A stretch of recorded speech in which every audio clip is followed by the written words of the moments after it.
Hello guys, வணக்கம் மக்களே. Latest எபிசோடில் பார்த்தீங்கன்னா ஸ்ரீஜாவோட மாமா அத்தையா வந்துட்டு 2 பேர் நடிக்கிறதுக்கு வராங்க. ஸ்ரீஜாவை பார்த்தோன்னா அடி அடின்னு அடி போடுறாங்க. 2 பேரும் மாறி மாறி பர்ஃபார்மன்ஸ் பண்ணிக்கிட்டே இருக்கிறாங்க.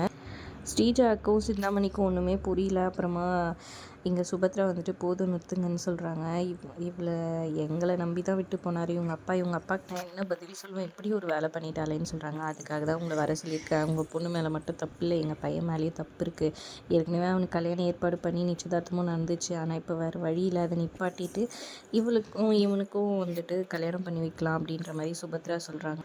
அதுக்கு தான் அவங்க வீட்டு சார்பாக யாருனாவது தட்டு மாற்றுறதுக்காக தான் உங்களை வர சொன்னேன் அப்படின்ற மாதிரி சொல்கிறாங்க. சரி, ஓகே, தட்டு மாற்றிக்கலாமான்னு சொல்லி கேட்க தாராளமாக மாற்றிக்கலாம் அப்படின்ற மாதிரி சொல்லிடுறாங்க அவங்க மாமா. முதல்ல கொஞ்சம் தயங்குற மாதிரி தயங்கிட்டு அப்புறமா அவங்களுக்கு வேணான்னா உங்கள் பொண்ணை கூட்டிகிட்டு போங்க ராகவ் சொல்ல. இல்லை வேறு என்ன பண்ணுறது, வேறு வழி இல்லையே, இதை பண்ணி தான் ஆகணுன்ற மாதிரி அவர் சொல்லி தட்டை மாற்றிக்கிறாங்க. இதுவே என்கேஜ்மெண்ட்டை ஃபிக்ஸ் பண்ணிக்கலான்னு சொல்ல, அப்போ மோந்திரம்லாம் போட்டுடலாம் அப்படின்னு சொல்கிறாங்க. மோந்திரம்லாம் நாங்கள் வாங்கி வைக்கலைங்க, திடீர்னு இது பண்ணனாலன்னு சுபத்ரா சொல்கிறாங்க. உடனே வந்துட்டு அங்கே இருந்த ஸ்ரீஜா வந்துட்டு நம்ம இசைக்கு வந்துட்டு அந்த மோந்திரம் போட்டு வச்சுருக்காருல விஷால், அதை பார்க்கும்போது அவங்களுக்கு வருத்தமாக தான் இருக்கும். அதனால் அதையே கட்டி போட சொல்லுங்கன்னு சொல்கிறாங்க விஷால். அப்புறமா இசை வந்து அதை கழட்ட ட்ரை பண்ணுறாங்க, கழட்டவே முடியல.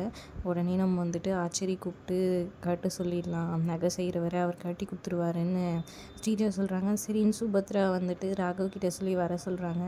நகை செய்கிறவரும் வராரு, வந்துட்டு கையை பிடிச்சி கழட்ட ட்ரை பண்ணுறாரு, எண்ணெய் ஊற்றி ட்ரை பண்ணுறாரு, அப்புறம் கட் பண்ணவும் ட்ரை பண்ணுறாங்க. முடியவே இல்லை, அவங்க கை தான் ரொம்பவே வலிக்க ஆரம்பிச்சிடுது. அப்புறம் ஒரு கட்டத்தில் முடியாமல் வந்துட்டு அவர் கிளம்பிடுறாரு. சரி பரவாயில்ல விடுங்க, இல்லைனா பரவாயில்லன்ற மாதிரி சொல்லி அதுக்கப்புறம் விட்டுடுறாங்க.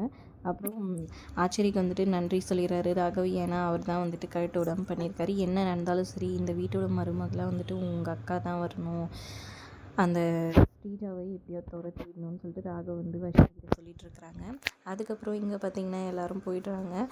இவங்க வந்துட்டு ஸ்ரீஜாவோட அத்தை மாமாவை வந்தவங்க வந்துட்டு அந்த இசை பொண்ணை வந்து இங்கேருந்து அமுச்சு வச்சுருங்க, அந்த பொண்ணு இங்கே இருக்கும்போது எங்களுக்கெல்லாம் கஷ்டமாக இருக்கும்ல, எங்களுக்கு கல்யாணம் வேலை பார்க்கறதுக்கு ஒரு மாதிரி சங்கடமாக இருக்கும்ல அப்படின்னு சொல்கிறாங்க. இங்கே பாருங்கள், உங்கள் வேலையை மட்டும் பாருங்கள், இசையெல்லாம் இங்கேருந்து போக சொல்கிற வேலையெல்லாம் நீங்கள் வச்சுக்கூடாது, அதெல்லாம் முடியவே முடியாதுன்னு சுபத்ரா வந்து கட் அண்ட் ரைட்டாக சொல்லிடுறாங்க.